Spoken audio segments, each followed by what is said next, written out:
Pozdrav Domovini!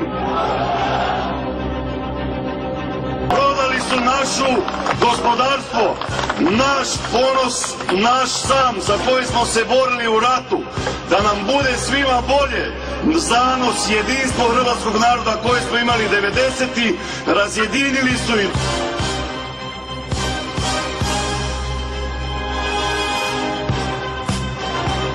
Dokle će naša vlada izabirati, izdavati i prodavati naše heroje, proslavljene ratne zapovjednike, pobjedničke hrvatske vojske, naše more, naše seljake, naša brodogradilišta, naše šume, naše vode, našu INA-u energetsku, naše banke koje smo uložili mi Hrvati 87 milijardi kuna, a banda im je prodala za 5 milijardi kuna.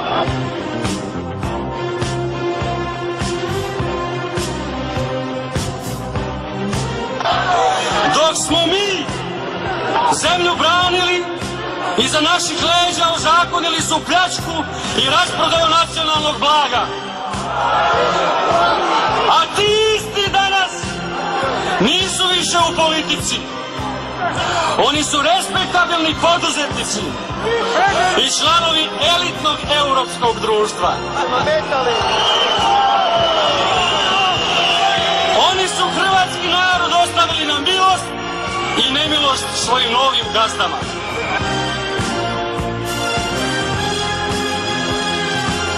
Dragi prijatelji, kao vaš suborac, moram vam samo dodati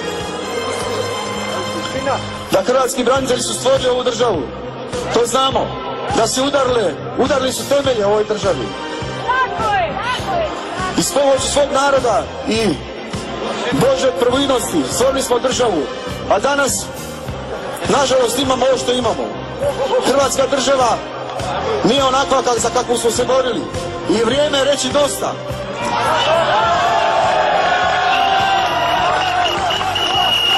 Vrijeme je da se organiziramo. Da smo je znali stvarati, moramo je znati sačuvati.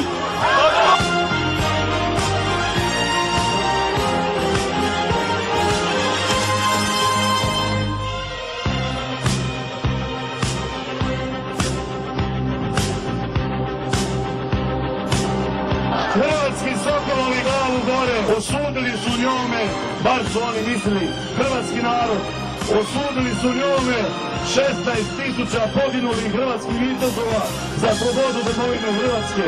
Osudili su njome našu žrtvu koju smo dali kao branitelji svoga naroda i svoje neovisne države, ali su se prevarili.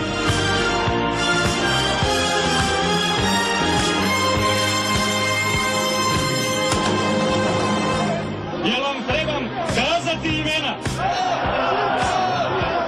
Mesići, Pusići,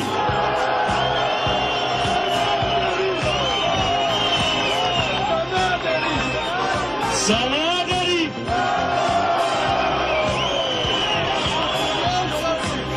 i mnogi drugi, puno bi mi vremena trebalo. Na kraju